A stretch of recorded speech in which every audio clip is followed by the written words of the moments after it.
hablar de un tema bastante relevante en estos momentos en los que pues estamos en una situación de pandemia y una de las herramientas de combate son los desinfectantes, pero no solamente hay que mirarlo como una utilidad, sino también tienen un riesgo que pues es el que nos vamos a mencionar el día de hoy. La idea es que hablemos algo rápido de unos elementos de definiciones y generalidades, mencionar una información básica de varios desinfectantes de mayor uso, en qué escenarios los usamos, qué riesgos tienen y cuáles son las formas más apropiadas para hacer una adecuada prevención. Es muy importante partir un momento de la parte de definiciones, porque aquí a veces hay una serie de conceptos que cruzamos. Entonces creo que es muy valioso aclarar qué es la limpieza. Esto es muy importante. ¿Por qué? Porque la limpieza es el punto de partida de la desinfección. Limpieza en general es quitar el mugre, quitar la materia orgánica.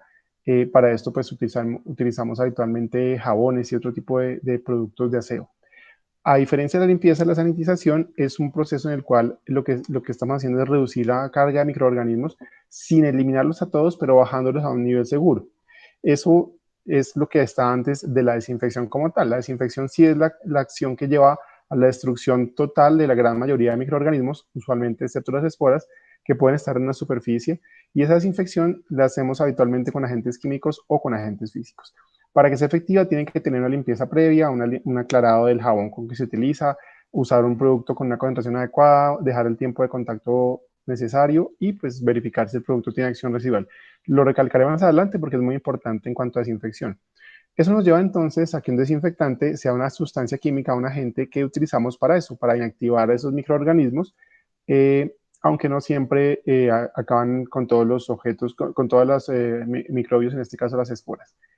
Lo que quiero resaltar acá es que son productos especialmente hechos para aplicar sobre objetos inanimados y no sobre personas, porque esto es un factor que nos está afectando ahora. Entonces, acá quiero mostrarles que en esencia las superficies son las que sometemos a procesos de limpieza, sanitización y desinfección, y nosotros usamos productos para desinfectarnos, pero de tipo antiséptico. Entonces, no quiere decir que si yo utilizo un producto del aseo, lo puedo utilizar en mi garganta, ni viceversa, porque son productos que tienen una regulación diferente.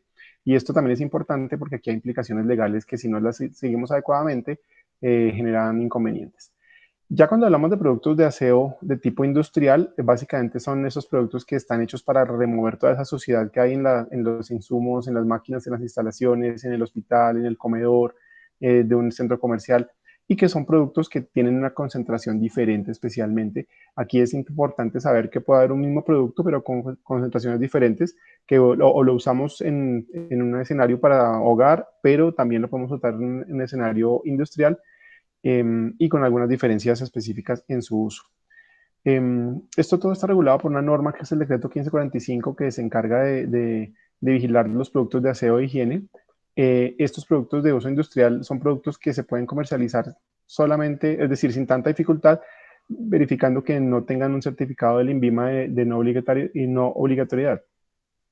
A diferencia de los productos antisépticos, que son medicamentos y que tienen que tener un registro y que usualmente son hechos para administración tópica. Entonces aquí hay elementos importantes. Hay una norma que es la decisión andina que armoniza las legislaciones de varios países, en este caso de la CAN, Colombia, Ecuador, Perú, en materia de productos de higiene doméstica y absorbentes, y define estos dos productos de forma particular. Especialmente desinfectante es esa sustancia que en efecto va a cumplir su efecto en superficies inanimadas y no en personas. Son productos que requieren notificación sanitaria obligatoria cuando son de uso doméstico. ¿Por qué es importante este contexto? Porque a raíz de toda esta situación, pues las personas han tomado decisiones exóticas de empezar a probar mecanismos de tratamiento. Han visto que hay circulando videos en las redes al respecto de muchos tratamientos poco convencionales. Empezaron promoviendo el uso de solución salina a nivel intranasal, pero la gente pues quiso ir un poco más allá y pues, a pesar de esto la OPS y la OMS tuvieron que dar lineamientos de prevención. Asimismo empezaron a generar información de que tomar o consumir alcohol generaba un factor protector respecto al coronavirus, y esto en países como Irán resultó siendo una problemática muy seria porque la gente empezó a ingerir, en este caso, metanol. Metanol es un alcohol sumamente tóxico, y vemos acá que para este reporte que nos presentaron de datos de febrero 20 a marzo 18, en ese solo periodo de tiempo habían tenido un total de 171 personas que fallecieron a causa de intoxicaciones originadas por el metanol, a diferencia de 369 personas que habían muerto por el coronavirus en Irán en ese periodo de tiempo. Esta cifra creció y fíjense que al final de abril teníamos 700 muertos por haber consumido metanol en Irán. Entonces, esto es muy importante que la gente entienda cuáles son las formas en las que realmente se manejan los virus y cuáles son las implicaciones de los productos que se utilizan para desinfectarte y cómo no utilizar agentes tóxicos para prevenir el virus. Entonces, pues esto lleva a que efectivamente rociarnos, consumir y especialmente aplicarse productos como el alcohol o como el cloro no matan el virus cuando ya entraron en el organismo. Esto es muy importante porque la gente puede pensar que rociarse los sanitiza, los desinfecta, pero pues solamente va a ser una cuestión superficial que va a generar algún riesgo en la salud. Esto también es un registro interesante que hace en los Centros de Control de Intoxicaciones de los Estados Unidos durante el primer trimestre del 2020. En las dos gráficas ustedes ven la tendencia de las situaciones asociadas a consulta por uso de limpiadores y desinfectantes en los años 2018, 19 y 20 para los primeros 3 meses del año. Y evidentemente alcanzamos a ver acá que para el año 2020, que es la línea negra, empezó a dispararse desde el comienzo del mes de marzo las consultas por situaciones de intoxicación o afectaciones a la salud asociadas a desinfectantes y a limpiadores. Entonces, pues vemos que realmente son situaciones que efectivamente están siendo un riesgo para la salud de las personas. Vemos acá la cantidad de casos. En el caso de los desinfectantes, noten que para 2020 había 17.300, cuando en los años anteriores hubo valores menores, y especialmente incrementos en la inhalación de productos desinfectantes, que esto está asociado a eso que estábamos hablando de rumores que circulan por Internet o incluso mensajes inapropiados. Recuerden ustedes lo que mencionó el presidente Donald Trump de consumir algunos productos y al muy poco tiempo se presentaron efectos en salud en la población. Entonces, los desinfectantes son sustancias químicas que, como cualquier agente químico, pueden tener un riesgo importante para la salud. Y vamos a tener que seguir usándolos porque estamos en un escenario de proyección en el cual la permanencia del virus va a estar a nuestro alrededor. Necesitamos garantizar estrategias de desinfección, pero también necesitamos aprender a manejarlos adecuadamente. Esta animación nos va a mostrar frente a qué vamos a enfrentarnos. Entonces, vamos a ver el tamaño del virus. Aquí vamos a hacer un recorrido rápido por tamaños de organismos pequeños. Vamos aquí viendo una ameba, un paramecio, estamos en 250 micrómetros, vamos bajando el tamaño, vemos un óvulo, una neurona, que son células ya mucho más pequeñas. Aquí estamos con 100 micras. Achicamos un poco la escala, tenemos una partícula de polen más pequeño, vemos un espermatozoide, una partícula de piel, un glóbulo rojo, ya estamos en 8 micras, y estamos viendo ya sustancias organismos mucho más pequeños como la E. coli, el lactobacilo, el estafilococo, un micrómetro, y nos acercamos a nuestro COVID-19 SARS-CoV-2. No está él acá, pero están los familiares o los similares como estos virus de la influenza, que noten que también tienen unas coronitas alrededor. El coronavirus está entre esta más o menos 0.30 micrómetros de tamaño. Luego es un enemigo pequeño que tenemos que saberlo atacar adecuadamente con productos desinfectantes sin excedernos en esa actividad. Bien, hay varios estudios que han definido cuánto tiempo dura el coronavirus, el SARS-CoV-2, en superficies. Y hemos visto valores variables en metal 5 días, en madera 4 o 5 días, en vidrio, en plástico, tiempos menores de pronto en papel, en batas, en guantes de látex. Pero estos son estudios que se han hecho en condiciones de laboratorio sin haber efectuado prácticas de limpieza y desinfección. Entonces estos valores pueden ser menores, en ocasiones podrían llegar a ser mayores, pero nos orientan un poco a saber qué tanto puede durar el virus en una superficie. Frente a esto, la OMS ha tomado medidas en el asunto y desarrolló una guía de limpieza y desinfección de superficies en el contexto de COVID-19, donde da las pautas de cuáles son los principios básicos para hacer una buena limpieza y desinfección ambiental. Nos menciona algunos recursos para hacer esa limpieza y desinfección, recomienda algunos productos específicos, da unas indicaciones para no utilizar o para restringir al máximo la aspersión de desinfectantes, nos habla de cómo hacerlo en contextos hospitalarios y no hospitalarios, y enfatiza mucho en la seguridad que hay que tener para utilizar esos desinfectantes, dado el riesgo que existe. Entonces, ahí ustedes podrían en esta dirección electrónica revisar la guía. Algunos de los elementos que se mencionan yo los retomo acá para que ustedes los conozcan. Y aquí es muy importante tener en cuenta un factor. No es lo mismo la desinfección que realizamos en un contexto ocupacional, en este caso en un hospital, a la desinfección o el aseo que hacemos en nuestra casa. No podemos pretender que la sala de nuestra casa esté igual de desinfectada que una unidad de cuidado intensivo. No es el objetivo. La proporción de gérmenes que hay acá es mucho más baja que la que hay acá. Y a su vez, el tipo de desinfectante y la frecuencia que necesitamos es distinta. No significa que no tengamos que tener precauciones muy importantes en los dos escenarios. Les mencionaba hace un momento que la desinfección depende de varios factores y uno de los más importantes es la limpieza previa. Si no hay una buena limpieza previa, pues se pierde mucha de la esencia de la desinfección, incluso puede llegar a no ser eficiente. La idea siempre es que se haga una limpieza de la materia orgánica, remover esto con jabón. OMS recomienda que sea un proceso enérgico, manual, idealmente, para poder realmente limpiar y ahí sí aplicar un desinfectante en una concentración indicada con una cantidad suficiente, que idealmente la superficie a desinfectar que sea una superficie no porosa, permanezca un tiempo definido húmeda para que se logre la desinfección específica. Esto aplica mucho para escenarios donde existe mayor riesgo, como en los hospitales, pero en nuestras casas los escenarios son distintos y si quisiéramos realmente lograr desinfectar nuestra ropa, nuestras cosas, fíjense, tendríamos que prácticamente impregnar todo y no se trata de eso, se trata de realmente preguntarnos qué tan contaminada puede estar nuestra ropa al ingresar a la casa.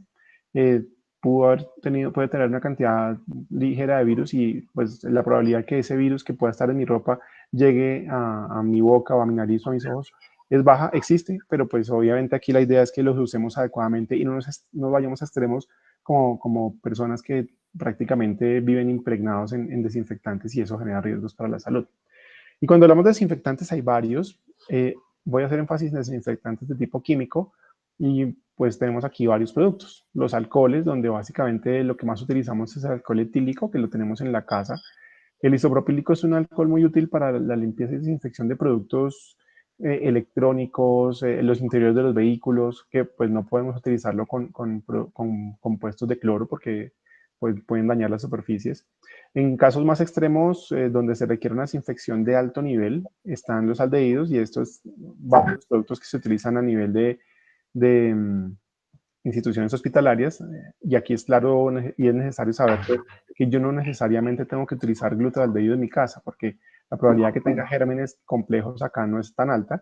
Estos son productos reservados para escenarios hospitalarios.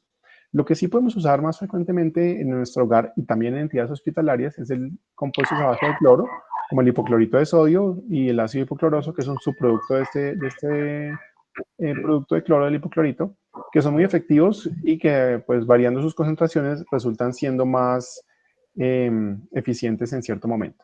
Hay algunos compuestos de yodo que, pues, pueden ser más de tipo antiséptico. Los amonios cuaternarios de cuarta, quinta generación, entre ellos el cloruro de benzaclonio, que es de primera, son productos que también son frecuentemente muy utilizados, relativamente muy seguros. Estos compuestos, como todos en general, son seguros, pero tienen sus riesgos. Fenol y compuestos fenólicos, productos oxidantes como el peróxido de hidrógeno, el ozono, el ácido peroxiacético, son alternativas que también podemos tener en el uso de desinfectantes. Hay otros productos, y estos no son los únicos, hay muchos, ya vamos a mirar una lista. Entre ellos la clorexina y el óxido de etileno, los usamos mucho en escenarios hospitalarios, pero para esterilización de otro tipo. Entonces, estos son ya más para garantizar desinfección de objetos utilizados en contextos quirúrgicos como tal. Lo que sí es muy importante es que sepamos cuáles son el proceso que requerimos tener para entender qué desinfectante vamos a usar.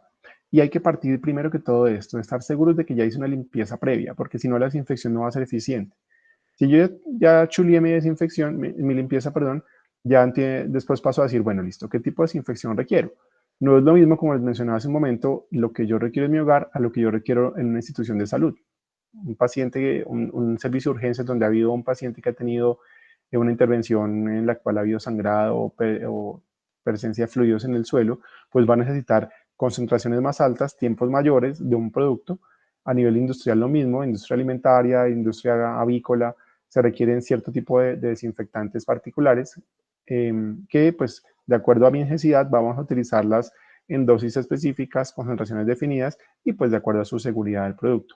Es muy importante también saber cómo se debe utilizar y acá esto lo deben conocer muy bien los trabajadores que lo aplican y nosotros que lo aplicamos en casa.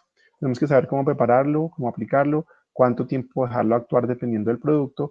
La gran mayoría de esta información está en la etiqueta del producto y ahí mismo están los datos de información relacionados con las precauciones que debo tener para aplicar esos productos.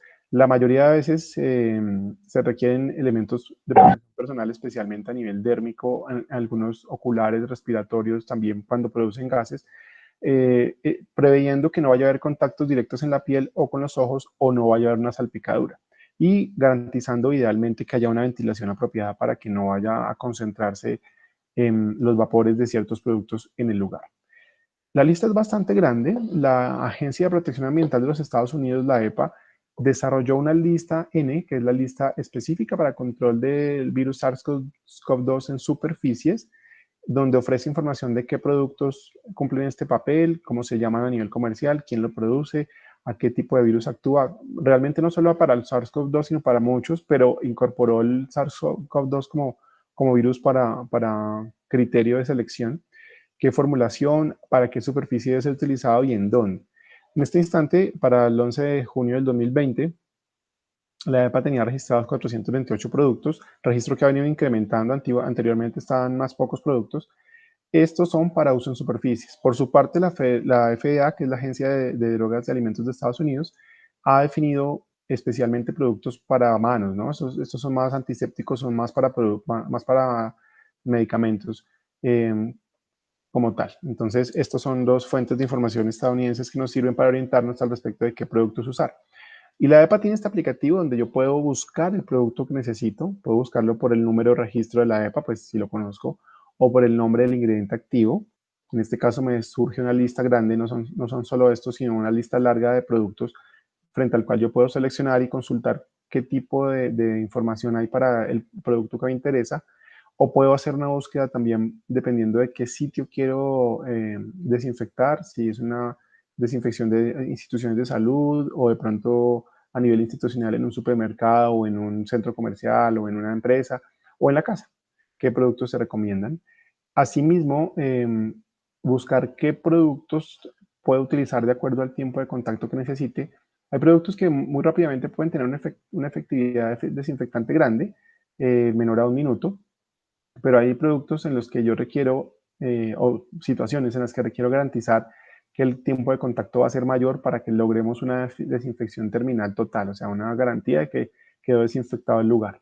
Esto aplica mucho para instituciones de salud, en sitios donde ha habido pacientes contaminados, en sitios donde ha habido derrames de fluidos corporales, sangre, vómito, saliva, orina, y que se necesita garantizar desinfección del lugar.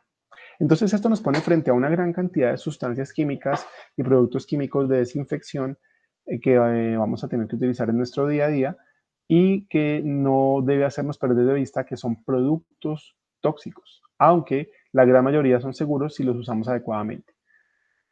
Independientemente de esto, hay que tener en cuenta que cada uno de estos productos, dependiendo si es un producto de uso industrial o es un producto de uso antiséptico, pero quiero enfatizar un poco los de uso industrial, tienen una ficha de seguridad que nos indica qué producto es, qué concentración, qué riesgos para la salud, para el ambiente, qué indicaciones para almacenarlo, qué efectos puede originar, cómo atender una emergencia o un derrame. Todo eso está en la hoja en la ficha de datos de seguridad. Y varios de estos productos pueden algunos ser inflamables, otros pueden tener reactividad, que significa que al mezclarse uno con otro pueden generar unas reacciones importantes. Pueden formar gases, y esto lo vamos a ver más adelante con productos con cloro, que nos representan un riesgo grande de la salud. Y en general pueden tener varios peligros. Estamos hablando esencialmente de exposiciones momentáneas, eh, a una salpicadura, a una exposición al vapor. Entonces aquí tenemos casi siempre efectos de irritación ocular cuando hay contacto de alguno de estos productos con la conjuntiva ocular, o podemos tener situaciones que afectan el sistema respiratorio. Un producto que está vaporizado en el ambiente puede generar tos, dificultad para respirar, un paciente asmático puede incrementar sus episodios de asma, o al contacto con la piel puede originar irritaciones que pues van a variar todos estos efectos de acuerdo a esto, de acuerdo a qué tipo de producto específico, qué concentración es la que lo estoy utilizando y con qué frecuencia me estoy exponiendo. Entonces ya ustedes pueden darse cuenta acá que si yo uso en mi casa un desinfectante una sola vez al día cuando alguien entra, pues el riesgo es menor que si yo soy un trabajador de aseo que trabajo en un hospital y que todo el día tengo que estar usando y usando y usando y usando productos desinfectantes para garantizar desinfección de las áreas. Entonces esto ya nos pone un riesgo diferente. Y es aquí donde tenemos dos escenarios particulares de uso. El uso ocupacional, la exposición ocupacional, que es la que mencionábamos hace un instante, los trabajadores de aseo que trabajan en instituciones de salud, donde hacen aplicaciones frecuentes de productos de uso industrial, donde usualmente usan concentraciones más altas y dosis más altas y frecuencias más altas. O en casa, donde tenemos a nivel ambiental aplicación del desinfectante en momentos específicos con productos de uso doméstico comprados en un supermercado. Eso es importante aclararlo. Los productos industriales no se venden en supermercados, son suministrados por una cadena comercial específica y usamos dosis menores en casa. Esto nos lleva a que el riesgo de un agente desinfectante lo determina qué tan tóxico es y qué tanto me expongo. Sabemos que la toxicidad de los agentes desinfectantes es baja, pero si me expongo mucho, y cuando digo me expongo estoy hablando de a concentraciones elevadas por tiempos prolongados, pues ese riesgo va a aumentar. Entonces, esto resulta siendo más importante para quienes están exponiendo permanentemente a los agentes desinfectantes, sin que quiera decir que no es un riesgo para quien pueda tener exposiciones ocasionales puntuales al desinfectante. ¿Por qué vías usualmente ingresan? La mayoría de productos en estos contextos ingresan por la vía inhalatoria y por la vía dérmica. Eh, Pensaría uno que no es frecuente que se tome el producto. Pues sabemos que sí, hay gente que toma decisiones equivocadas, ya sea de forma deliberada o de forma accidental, y puede haber un riesgo, y pues esta vía es mucho más significativa desde el punto de vista de toxicidad que la inhalación y el contacto dérmico, que pueden darse mucho más frecuentemente de forma accidental e involuntaria. Vamos a hablar de algunos, muy pocos, no todos, porque la idea no era hacer una revisión toxicológica de la lista de desinfectantes que les comenté, sino tal vez de los que más tenemos acceso a nosotros en nuestro día a día. Y entre ellos está el etanol, el alcohol etílico. Es un producto inflamable, ese es un riesgo importante porque si yo asperjo una superficie o una persona con alcohol y hay un momento de ignición o una condición que genera una chispa, puede haber un riesgo de incendio. Es un producto muy bueno para desinfección tópica, es efectivo siempre y cuando existan concentraciones superiores al 60%. Inferiores a este valor, la efectividad en la desinfección se disminuye bastante y habitualmente la exposición se da por vía dérmica inhalatoria. Cuando nos cae alcohol en los ojos, podemos tener irritación ocular, nasal y en la piel, que afortunadamente pues son transitorias, pero cuando es una exposición recurrente a condiciones inhalatorias, ya podemos estar hablando de casos de dolor de cabeza, mareo y tos, que pues lo genera el alcohol como tal. Eh, una anécdota importante es recordar que el contacto directo del alcohol con la piel permite que se absorba. Frecuentemente veíamos intoxicaciones de niños a los que les frotaban alcohol para bajar la fiebre y pues es una ruta de absorción muy efectiva del alcohol. En contextos laborales, la idea es que nunca se superen valores a 1000 partes por millón en la concentración en el ambiente del alcohol para que no se generen riesgos para la salud. El otro producto que usamos mucho es el hipoclorito de sodio y este producto lo usamos tanto a nivel industrial como a nivel hogar. Aquí es muy importante aclarar que hay diferencias en las concentraciones. El Clorox de la casa puede tener 5% de hipoclorito, pero el producto industrial puede tener 13, 15, incluso hay presentaciones mucho más concentradas de hipoclorito, pues para los requerimientos de los escenarios donde existe mayor riesgo. Es barato, actúa rápido, su mecanismo es modificar generar un efecto oxidante y cuando lo usamos tenemos que usarlo, prepararlo antes de usarlo. No es un producto que yo lo preparo y lo dejo ahí. No me sirve hacerlo así porque va perdiendo su efectividad. Entonces debe prepararse muy cerca al momento de ser utilizado. Tiene algunas dificultades porque puede, si lo aplicarse recurrentemente sobre superficies metálicas, generar una corrosión. Cuando existe mucha suciedad o mucha materia orgánica, el producto puede ser inactivado. Sabemos todos que al caer en contacto con colores, con telas con colores, pues las decolora. Y si lo mezclo con algunas otras sustancias, puede producir gases tóxicos, especialmente al mezclarlo con amoníaco y con ácidos. Entonces, también es muy importante entender ese riesgo para que no vayamos a ser extremadamente intensos con el aseo en casa, que a veces queremos, estamos psicoseados con el aseo, entonces queremos hacer una desinfección extrema, mezclamos cuánto producto tenemos en casa para tener la sensación de que está limpio, y no, estos productos son muy eficientes y se utilizan adecuadamente sin mezclarlos. El hipoclorito es un producto corrosivo, tiene un riesgo, estos signos que están acá son los del sistema globalmente armonizado de sustancias químicas de información.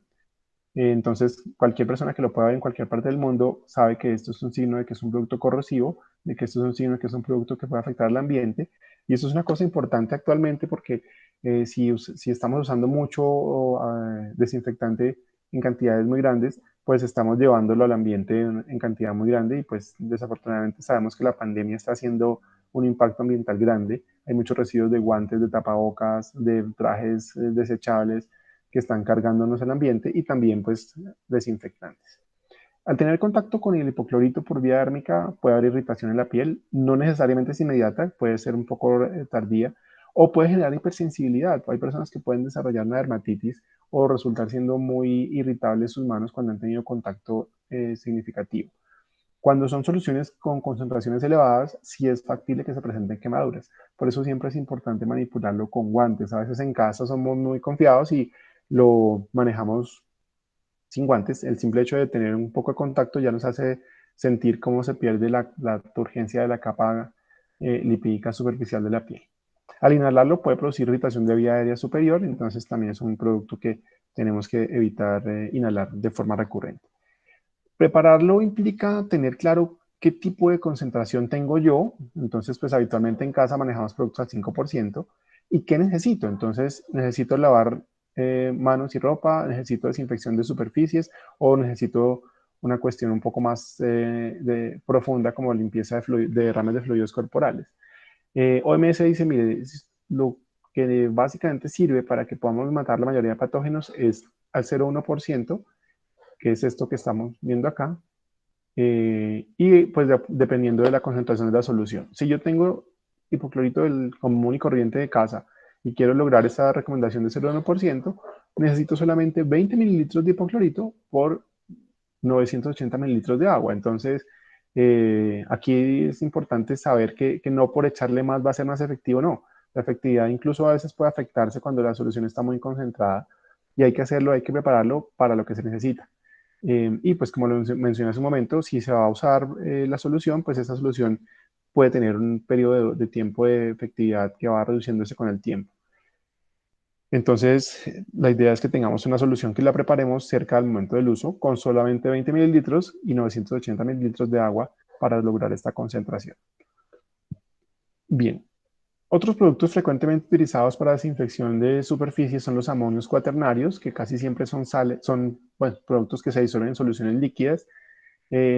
Los amonios cuaternarios están en muchos productos del hogar. A veces no sabemos que nuestro champú, de pronto un jabón líquido para loza, de pronto algunos productos como el fabuloso para trapear, pueden tener amonios cuaternarios que son los que le garantizan esa desinfección que ofrecen los comerciantes de esos productos. Han tenido evolución química. Actualmente estamos en productos de cuarta generación, especialmente porque algunos de estos han tenido asociación con riesgos ocupacionales por uso crónico.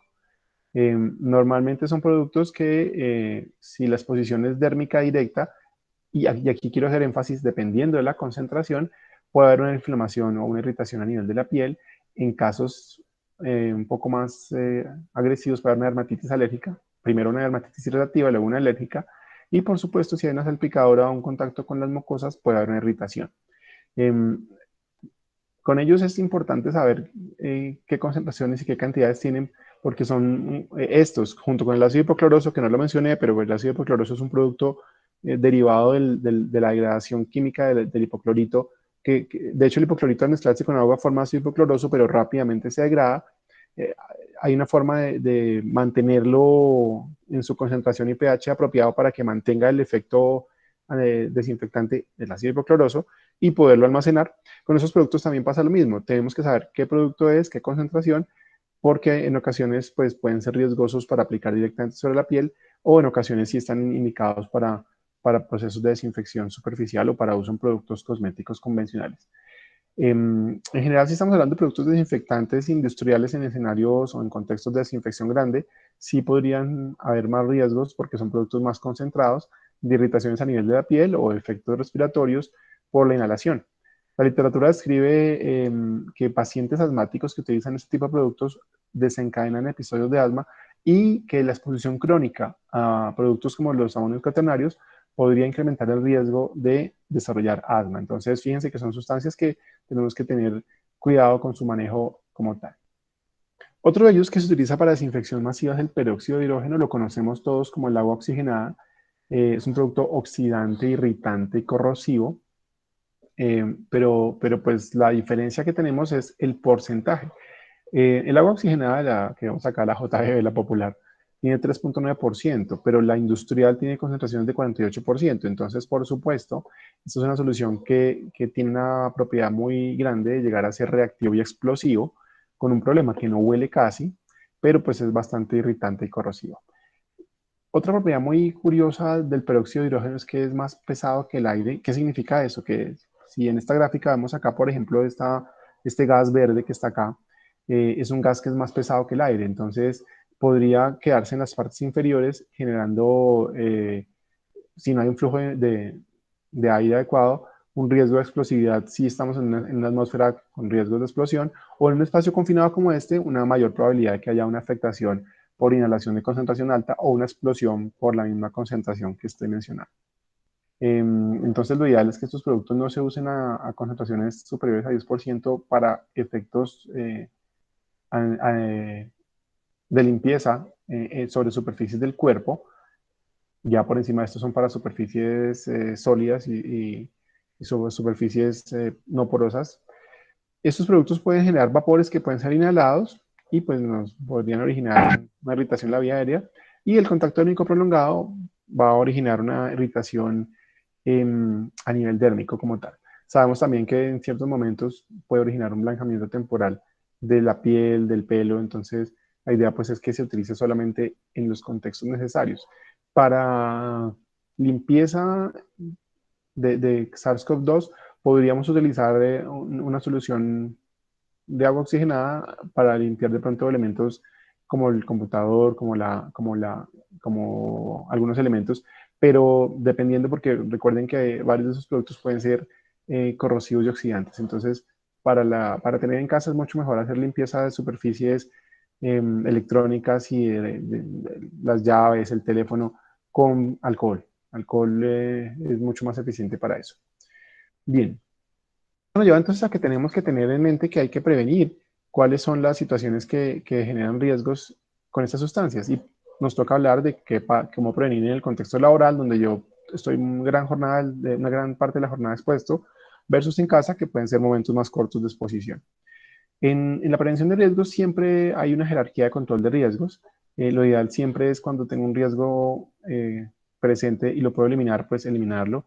Si no lo logro hacerlo, tengo que sustituir. Si no es fácil sustituirlo, o si además de que lo sustituyo, tengo que aplicar un control de ingeniería, un control administrativo en el cual informo el riesgo, y un control en la persona que fíjense que es el menos efectivo. Entonces no podemos confiarnos de que el elemento de protección personal es el control más efectivo. Esto aplica también para desinfectantes como tal. Entonces, la idea es que siempre identifiquemos cuál es el mejor desinfectante que tenemos que utilizar. Y si yo puedo utilizar un producto no tan tóxico, pues usémoslo. La idea es buscar alternativas. Hay alternativas incluso a los productos químicos como el calor seco, como la radiación ultravioleta, aunque esta toca saber usarla bien porque las distancias y el mal manejo podrían representar riesgos. O el uso de vapor a presión y autoclave, pues especialmente para instrumentos, resulta siendo a veces menos riesgoso para la salud en términos de exposición directa. Siempre es importante las medidas de ventilación que tenemos que tener en cuenta para aplicar estos desinfectantes. Las personas que los aplican tienen que tener una capacitación y un procedimiento operativo para usarlos. Eso no es que yo lo preparo y ya, sino hay que tener todo comentado. En la medida de lo posible, pues no permanecer mucho tiempo expuesto. Los recipientes siempre deben estar cerrados y evitar los contactos térmicos directos. Quien los aplica, noten que deben utilizar, dependiendo del desinfectante, protección dérmica, ocular, respiratoria. Aquí están utilizando solamente mascarilla. En otros escenarios utilizan filtros o vapores, filtros de vapores, pues donde puede haber un mayor riesgo de inhalación o una mayor concentración del producto. Les decía que entonces debe haber un protocolo, una capacitación, un uso adecuado de elementos de protección personal, y cuando son trabajadores que están habitualmente expuestos a este tipo de productos, es muy importante vigilarlos desde el punto de vista toxicológico ocupacional. No es lo mismo que yo use una vez cada 2 días un poquito de hipoclorito a que mi jornada y mi trabajo sea ser una persona del aseo que maneja permanentemente productos químicos desinfectantes. Entonces, el riesgo es diferente. Y en el hogar, que es muy importante, que usemos los productos de uso doméstico. No quiere decir esto que yo me vaya a una ferretería o a un sitio donde venden productos de uso industrial para usar en mi casa, no. Los productos de uso doméstico son eficientes y no hace falta mezclarlos de forma significativa. Con ellos tenemos un buen logro de lo que queremos en casa. Muy valioso almacenarlos siempre fuera del lugar de los niños, del alcance de los niños. A veces productos con colores llamativos que pues, se pueden generar intoxicaciones accidentales. Muy valioso nunca cambiarlos de su envase. Es muy frecuente que en nuestra cultura compremos tamaños grandes y los envasemos en tamaños pequeños, y usualmente usamos la botella de agua y ahí aplicamos un producto y pues alguien inadvertidamente se lo termina tomando, entonces eso genera riesgos. Y especialmente también es clave no hacer esas diluciones en la olla de la sopa ni en un recipiente que haya contenido otros alimentos o bebidas para evitar riesgos de contacto. Una cosa que no hacemos es leer la etiqueta, entonces siempre hay que saber cómo usar el producto, cómo diluirlo, eh, qué elementos de protección personal utilizar para manipularlos, qué recomendaciones existen para el manejo. Entonces leer la etiqueta es muy importante.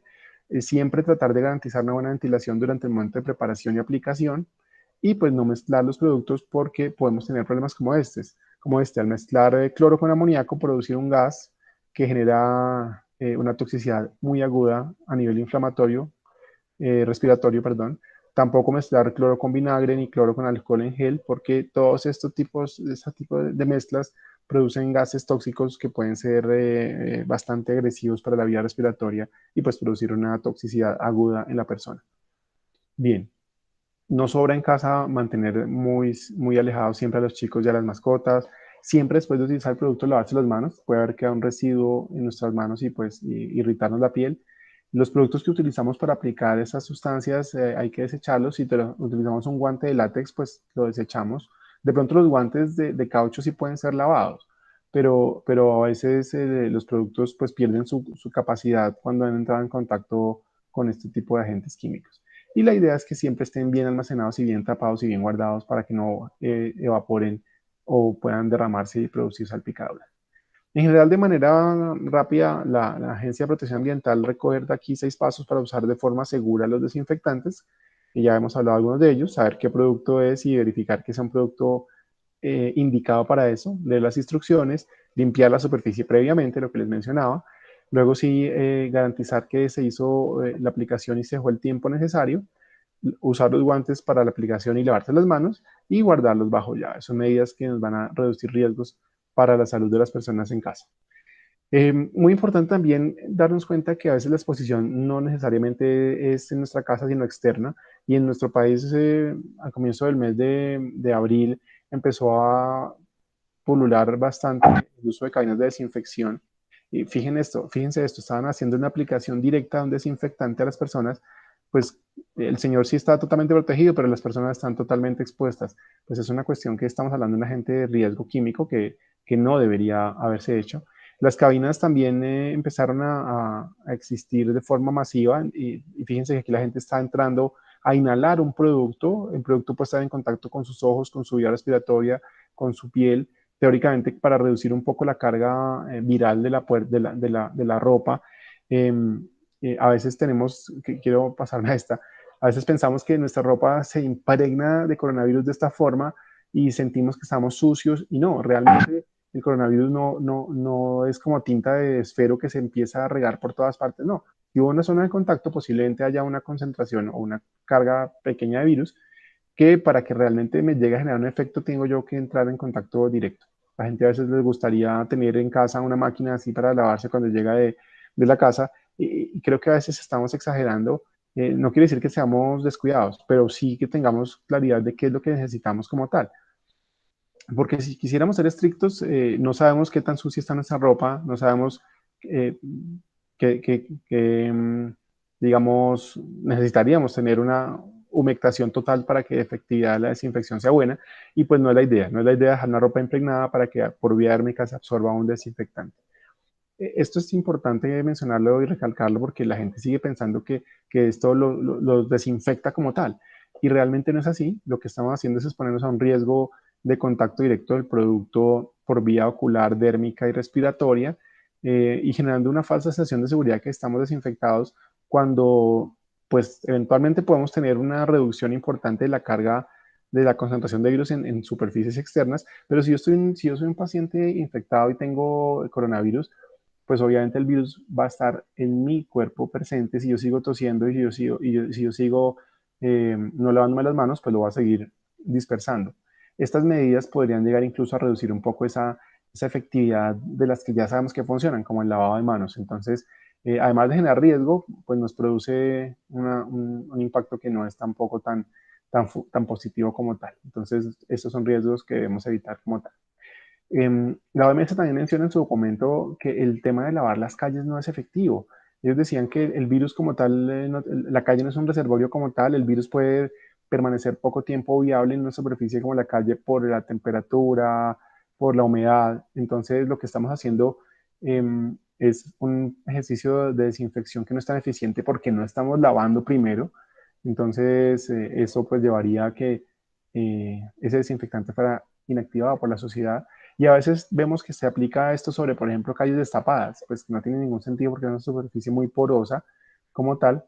Y en el fondo lo que estamos haciendo es un incremento en el surgimiento de vertimientos con concentraciones de desinfectantes que tiene un impacto ambiental considerable. Entonces hay que tomar las medidas basadas en la información científica que existe, y no solamente en rumores y en situaciones que escuchamos en algún lugar. Actualmente, pues ustedes ven que todavía se está haciendo desinfección de calles, hay una resolución específica para eso, pero pues está en, en, en revisión y se está suspendiendo, pues por lo que no se trata de que gastemos recursos, llegamos a procedimientos que no tienen efectividad como tal, y especialmente que sepamos que gastamos una gran cantidad de agua y recursos que resultan siendo contaminados. Lo que tenemos que tener siempre en mente es que las medidas más eficientes y que funcionan son una muy buena y frecuente lavado de manos y un distanciamiento físico y un uso de tapabocas que nos reduzcan estos riesgos, y pues la desinfección periódica en las superficies. Bueno, eso era lo que quería compartirles. Muchas gracias por escucharme, espero que esto les sea de utilidad. Eh, y bueno, pues estaré pendiente de si existe alguna pregunta, alguna inquietud, alguna duda al respecto de esta presentación. Doctor Convariza, muchísimas gracias por esa excelente presentación. Y efectivamente hay dos preguntas que vamos a dar paso a la lectura. La profesora Beatriz Mena nos pregunta, en el conjunto que vivo, para recibir domicilios exigen que uno salga a portería con tapabocas y guantes de látex. ¿Es necesario cambiarse de guantes cada vez que uno sale a recibir algo? ¿Se pueden desinfectar o se deben botar cada vez que se sale? Ok, la respuesta real es que no se deberían utilizar guantes. Aquí estamos hablando de otra situación que genera mucha confusión. Los guantes incluso pueden resultar más riesgosos porque la gente piensa que está protegida y no como tal. Y lo que el profesor plantea es muy valioso porque a veces la gente tiene el guante para salir a recibir el domicilio y cuántas veces se limpia ese guante o no. Lo ideal sería que no se usaran guantes, y si se usan, que se desechen. Pero en el fondo, lo que recomienda incluso el consenso de la CINE y pues la OMS y las demás entidades es no usar guantes. Es mejor que nos lavemos las manos. Si yo salí al domicilio, bajé la escalera, tomé la baranda, abrí la puerta, despiché el interruptor, bueno, pues llego y me lavo las manos. Y no ese tipo de exigencias, que sí, yo he visto que en varios conjuntos se nota que no han hecho una revisión técnica de las cosas y pues nos ponen a todos a usar estrategias que no son las más eficientes. Pero en resumen, no usar guantes, y si los obligan, que pues a veces es difícil llegar a un acuerdo de sentido común con los administradores, pues desechar los guantes inmediatamente se utilizan para no generar mayor riesgo, porque lavarlos les puede cambiar un poco su eficacia y aquí lo harto es que estamos haciendo mucha contaminación, mucha basura de guantes que no se necesita. Perfecto, muchas gracias. Y nos pregunta también, ¿qué tan cierto es que se debe lavar la ropa con agua caliente cada vez que se sale de casa? Si es cierto, ¿qué se debe hacer? ¿Cuál es la temperatura adecuada para desinfectar completamente? Ok, esa pregunta se relaciona con lo que comentaba previamente, de que como tal el coronavirus no se impregna en la ropa ni se crece logarítmicamente por la misma. Si yo de pronto salí a una situación en la que me expuse a personas, tal vez lo que debería hacer sería, pues dependiendo de la ropa, porque es que también tengamos en cuenta, una cosa es lavar una camisa, otra cosa es lavar una chaqueta de cuero o lavar una chaqueta que requiere un lavado en lavandería. Entonces, la probabilidad de que haya una cantidad grande de virus en la ropa es baja, excepción hecha de que me hayan tosido, que haya entrado en contacto con una superficie sucia, que ahí muchas veces la recomendación es asperjarlas con alcohol, la ropa, para no entrar en un proceso de lavado como tal, o en ciertas, hay algunas fuentes de información científica que mencionan que se puede dejar esa ropa aislada y pues el virus no sobrevive mucho tiempo en la ropa. Entonces, para evitarnos un gasto adicional de recursos como el agua, como el jabón, no es, digamos, necesario que si salía a la droguería a comprar una cosa o al perrito a llevarlo al parque venga y me bañe y lave la ropa. No, hay que tener de pronto una precaución que puede ser aplicarle a la ropa el alcohol, no encima mío, sino pues a la ropa. Pero si es una persona que de pronto trabaja en sector salud o en una actividad en la que exista un contacto grande con público, sí sería mejor que esa ropa, una vez finalice el día, sea lavada. Y la temperatura es importante. El virus no sobrevive a temperaturas superiores a 40 grados, 40, 50 grados en el agua. Aunque pues finalmente, si se lava el producto, el jabón eliminaría el virus de una forma eficiente sobre la ropa. Lo mismo, veo que la otra pregunta es con la bolsa de mercado. Alcohol. Si llega al domicilio de la tienda, pues echarle alcohol. De pronto algunos productos que estaban en la tienda y yo pedí un enlatado, pedí otra cosa, pues limpiarlos con un trapito impregnado con alcohol para tener la certeza de que si de pronto alguien que lo manipuló no tenía tapabocas y tosió o lo contaminó pues de alguna manera, con eso ya garantizo que el producto, el alcohol, fue eficiente para el control de la desinfección de la superficie. Y Elsa Riañón pregunta, ¿el desinfectante Tinsen es útil? Incen, ¿qué es? Voy a mirar aquí rápidamente qué producto trae porque no sé exactamente qué sea. Elsa, ¿tú sabes qué Ya tiene estoy el mirando aquí. Tinsen? Ni idea, me lo recomendó un zootecnista. Pero no Bueno, lo... aquí estoy viendo que es un producto que dice que es para floricultura. Ah, Está en una categoría de detergentes y desinfectantes. Déjame mirar a ver qué tiene acá. No dice hoja de seguridad. Con los productos químicos nos toca hacer eso. Hay miles. Entonces, cuando yo no sé qué producto es, vamos y miramos la hoja de seguridad y con eso logro tener claridad de qué familia química corresponde. muchas gracias. Entonces, pues igual, si son productos desinfectantes, están hechos para desinfectar adecuadamente y pues deben cumplir. Déjame, yo te miro qué trae esto. Alquil dimetil bencilo amonio clorado. Eso es un amonio cuaternario. Pero hay que mirar muy bien cuál es la indicación.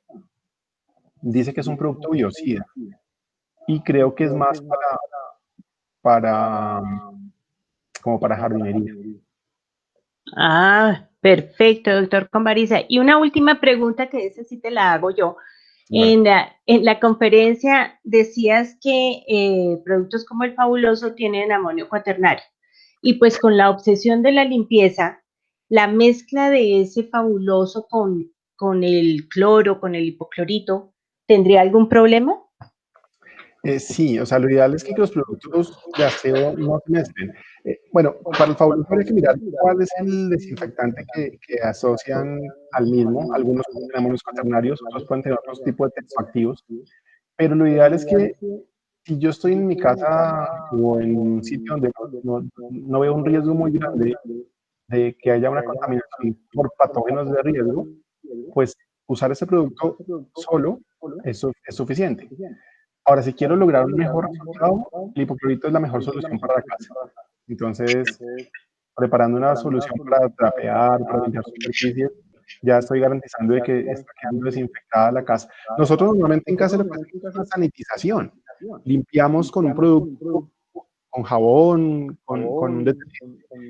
Y la parte final, en los baños, en las duchas, en los patios, cuando aplicamos o fabuloso, estamos haciendo esa desinfección final.